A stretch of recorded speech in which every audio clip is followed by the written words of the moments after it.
Jehovah Hosinu. ஏசா மற்றும் யாக்கோபு. ஈசாக்கு ரெபேக்காளை விவாகம் பண்ணுகிற போது 40 வயதாயிருந்தான். இவள் பத்தான் அராம் என்னும் சீரியா தேசத்தானாகிய பெத்துவேலுக்கு குமாரத்தியும் சீரியா தேசத்தானாகிய லாபானுக்கு சகோதரியுமானவள்.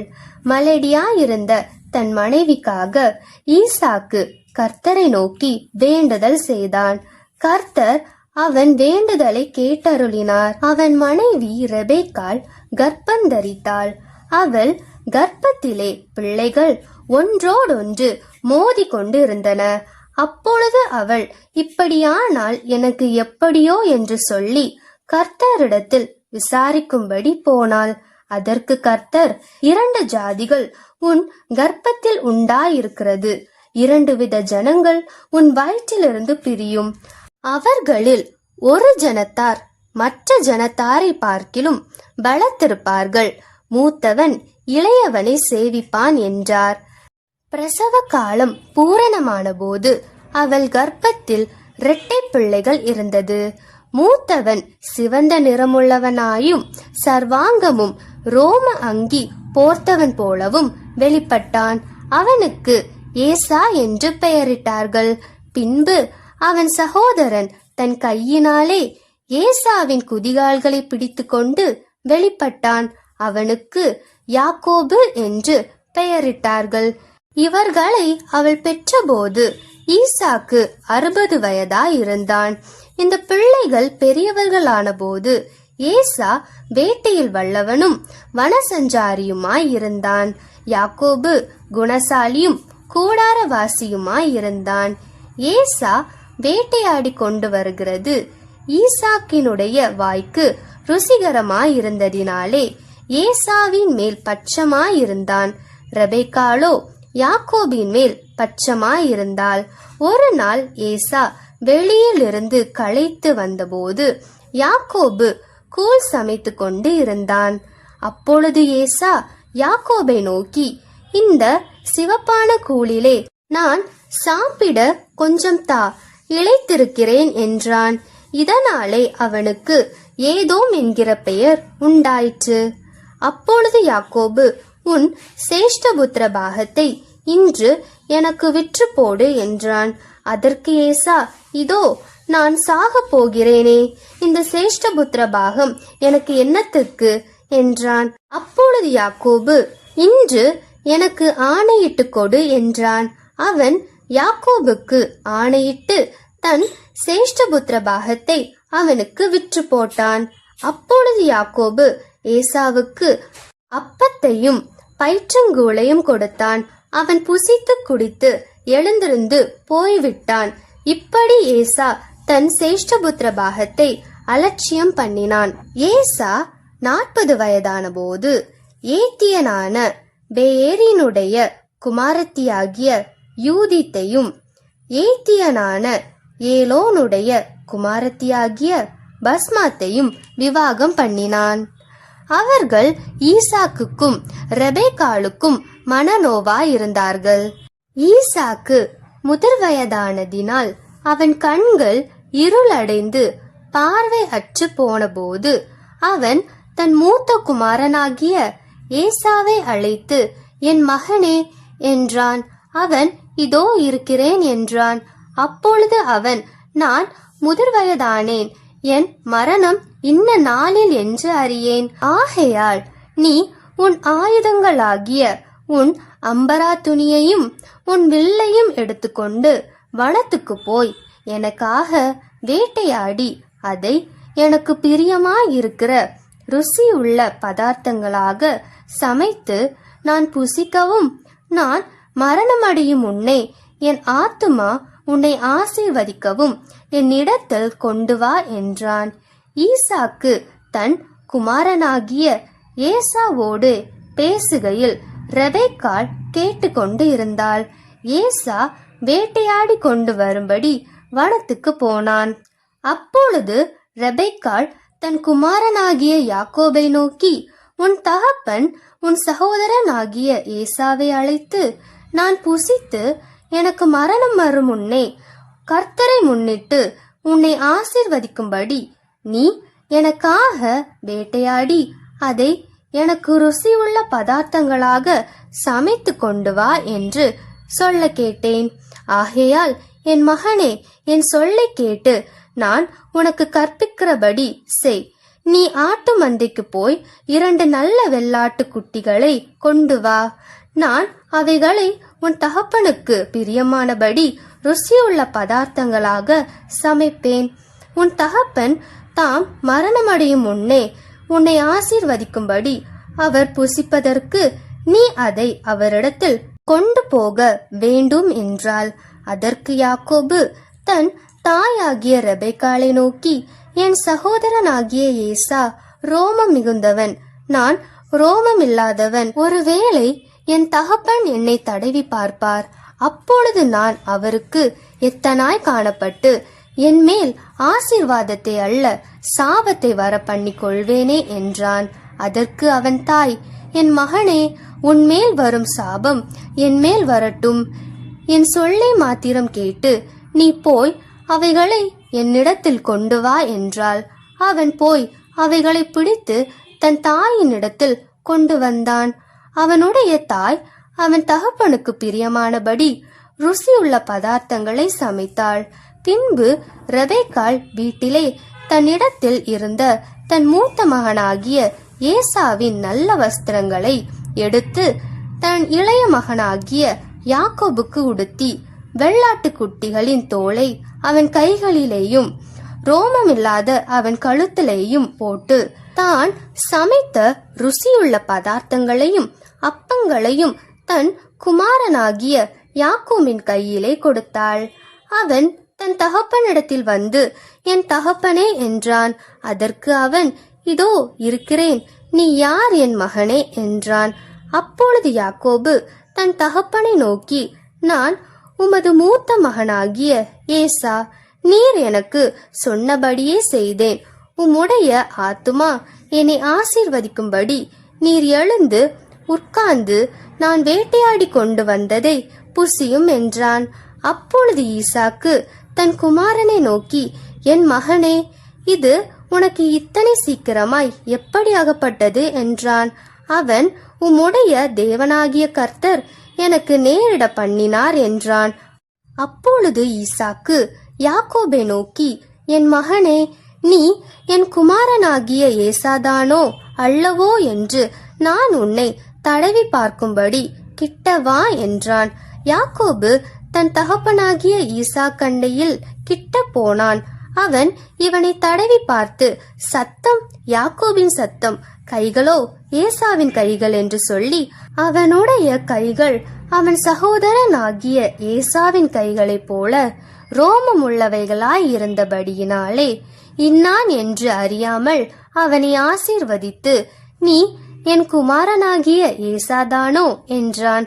அவன், நான் தான் என்றான். அப்பொழுது அவன், என் குமாரனே, நீ வேட்டையாடி கொண்டு வந்ததை நான் புசித்து என் ஆத்துமா உன்னை ஆசீர்வதிக்கும்படி அதை என் கிட்டே கொண்டு வா என்றான். அவன் அதை கிட்ட கொண்டு போனான். அப்பொழுது அவன் புசித்தான். பிற்பாடு திராட்சை ரசம் அவனுக்கு கொண்டு வந்து கொடுத்தான். அவன் குடித்தான்.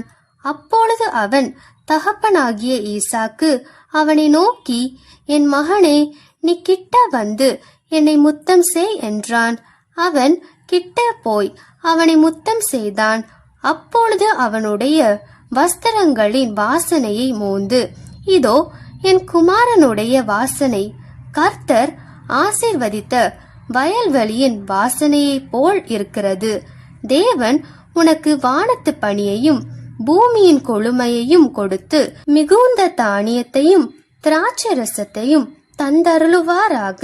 ஜனங்கள் உன்னை சேவிக்கவும் ஜாதிகள் உன்னை வணங்கவும் கடவார்கள். உன் சகோதரருக்கு எஜமானனாயிருப்பாய். உன் தாயின் பிள்ளைகள் உன்னை வணங்குவார்கள். உன்னை சபிக்கிறவர்கள் சபிக்கப்பட்டவர்களும் உன்னை ஆசீர்வதிக்கிறவர்கள் ஆசீர்வதிக்கப்பட்டவர்களுமாயிருப்பார்கள் என்று சொல்லி அவனை ஆசீர்வதித்தான். ஈசாக்கு யாக்கோபை ஆசீர்வதித்து முடிந்தபோது யாக்கோபு தன் தகப்பனாகிய ஈசாக்கின் சமூகத்தை விட்டு புறப்பட்ட உடனே அவன் சகோதரனாகிய ஏசா வேட்டையாடி வந்து சேர்ந்தான். அவனும் ருசியுள்ள பதார்த்தங்களை சமைத்து தன் தகப்பன் அண்டைக்கு கொண்டு வந்து தகப்பனை நோக்கி, உம்முடைய ஆத்துமா என்னை ஆசீர்வதிக்கும்படி என் தகப்பனார் எழுந்திருந்து உம்முடைய குமாரனாகிய நான் வேட்டையாடி கொண்டு வந்ததை புசிப்பாராக என்றான். அப்பொழுது அவன் தகப்பனாகிய ஈசாக்கு, நீ யார் என்றான். அதற்கு அவன், நான் உமது மூத்த மகனாகிய ஏசா என்றான். அப்பொழுது ஈசாக்கு மிகவும் பிரமித்து நடுங்கி, வேட்டையாடி எனக்கு கொண்டு வந்தானே, அவன் யார்? நீ வரும் முன்னே அவை எல்லாவற்றிலும் நான் புசித்து அவனை ஆசீர்வதித்தேனே, அவன் ஆசீர்வதிக்கப்பட்டவனாகவும் இருப்பான் என்றான். ஏசா தன் தகப்பனுடைய வார்த்தைகளை கேட்டவுடனே மிகவும் மனங்கசந்து உரத்த சத்தமிட்டு அலறி தன் தகப்பனை நோக்கி, என் தகப்பனே, என்னையும் ஆசீர்வதியும் என்றான். அதற்கு அவன், உன் சகோதரன் தந்திரமாய் வந்து உன்னுடைய ஆசீர்வாதத்தை பெற்றுக்கொண்டான் என்றான். அப்பொழுது அவன் பெயர் யாக்கோபு எனப்படுவது சரியல்லவா? இதோட 2 தரம் என்னை மோசம் போக்கினான். என் சேஷ்டபுத்திர பாகத்தை எடுத்து கொண்டான். இதோ இப்பொழுது என் ஆசீர்வாதத்தையும் வாங்கி கொண்டான் என்று சொல்லி, நீர் எனக்கு ஒரு ஆசீர்வாதத்தை ஆகிலும் வைக்கவில்லையா என்றான். ஈசாக்கு ஏசாவுக்கு பிரதியுத்தரமாக, இதோ நான் அவனை உனக்கு எஜமானாக வைத்தேன். அவன் சகோதரர் எல்லாரையும் அவனுக்கு ஊழியக்காரராக கொடுத்து அவனை தானியத்தினாலும் திராட்சரசத்தினாலும் ஆதரித்தேன். இப்பொழுது என் மகனே, நான் உனக்கு என்ன செய்வேன் என்றான். ஏசா தன் தகப்பனை நோக்கி, என் தகப்பனே, இந்த ஒரே ஆசீர்வாதம் மாத்திரமா உம்மிடத்தில் உண்டு? என் தகப்பனே, என்னையும் ஆசீர்வதியும் என்று சொல்லி ஏசா சத்தமிட்டு அழுதான். அப்பொழுது அவன் தகப்பனாகிய ஈசாக்கு அவனுக்கு பிரதியுத்தரமாக, உன் வாசஸ்தலம் பூமியின் சாரத்தோடும் உயர வானத்திலிருந்து இறங்கும் பனியோடும் இருக்கும். உன் பட்டயத்தினாலே நீ பிழைத்து உன் சகோதரனை சேவிப்பாய். நீ மேற்கொள்ளும் காலம் வரும்போதோ உன் கழுத்தில் இருக்கிற அவனுடைய நுகத்தடியை முறித்து போடுவாய் என்றான். யாக்கோபை தன் தகப்பன் ஆசீர்வதித்தது நிமித்தம் ஏசா யாக்கோபை பகைத்து, என் தகப்பனுக்காக துக்கிக்கும் நாட்கள் சீக்கிரமாய் வரும், அப்பொழுது என் சகோதரனாகிய யாக்கோபை கொன்று போடுவேன் என்று ஏசா தன் இருதயத்திலே சொல்லிக் கொண்டான். மூத்த மகனாகிய ஏசாவின் வார்த்தைகள் ரெபெக்காளுக்கு அறிவிக்கப்பட்டது. அப்பொழுது அவள் தன் இளைய மகனாகிய யாக்கோபை அழைத்து, உன் சகோதரனாகிய ஏசா உன்னை கொன்று போட நினைத்து தன்னை தேற்றிக் கொள்ளுகிறான். ஆகையால் என் மகனே, நான் சொல்வதை கேட்டு எழுந்து புறப்பட்டு ஆரானில் இருக்கிற என் சகோதரனாகிய லாபான் இடத்துக்கு ஓடிப்போய் உன் சகோதரனுடைய கோபம் தனியும் மட்டும் சில நாள் அவனிடத்திலே இரு. உன் சகோதரன் உன்மேல் வைத்த கோபம் தணிந்து நீ அவனுக்கு செய்ததை அவன் மறந்த பின் நான் ஆள் அனுப்பி அவ்விடத்திலிருந்து உன்னை அழைப்பிப்பேன். நான் ஒரே நாளில் உங்கள் இருவரையும் ஏன் இழந்து போக வேண்டும் என்றாள். பின்பு ரெபெக்காள் ஈசாக்கை நோக்கி, ஏத்தின் குமாரத்திகளின் நிமித்தம் என் உயிர் எனக்கு வெறுப்பாயிருக்கிறது. இந்த தேசத்து பெண்களாகிய ஏத்தின் குமாரத்திகளில் யாக்கோபு ஒரு பெண்ணை கொள்வானானால் என் உயிர் இருந்து ஆவதென்ன என்றாள்.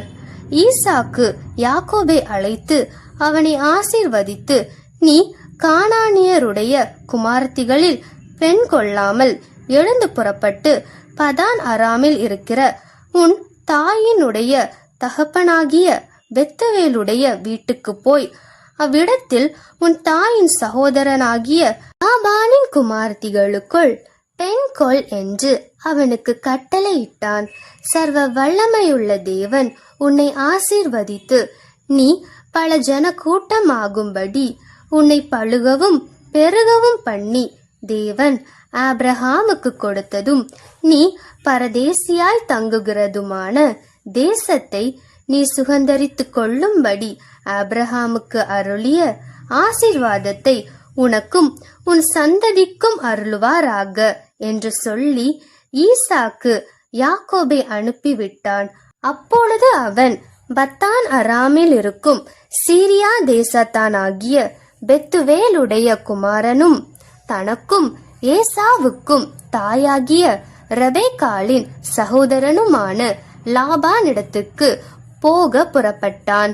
ஈசாக்கு யாக்கோபை ஆசீர்வதித்து ஒரு பெண்ணை கொள்ளும்படி அவனை பத்தான் அராமுக்கு அனுப்பினதையும் அவனை ஆசீர்வதிக்கையில் நீ கானானியருடைய குமாரத்திகளில் பெண் கொள்ள வேண்டாம் என்று அவனுக்கு கட்டளையிட்டதையும் யாக்கோபு தன் தகப்பனுக்கும் தாய்க்கும் கீழ்ப்படிந்து பத்தான் அராமுக்கு புறப்பட்டு போனதையும் ஏசா கண்டதினாலும் கானானியருடைய குமாரத்திகள் தன் தகப்பனாகிய ஈசாக்கின் பார்வைக்கு ஆகாதவர்கள் என்பதை ஏசா அறிந்ததினாலும் ஏசா இஸ்மவேலிடத்திற்கு போய் தனக்கு முன்னிருந்த மனைவிகளுமின்றி ஆபிரகாம் உடைய குமாரனாகிய இஸ்மவேலின் குமாரத்தியும் நெபயோத்தின் சகோதரியுமாகிய மகாலாத்தையும் விவாகம் பண்ணினான்.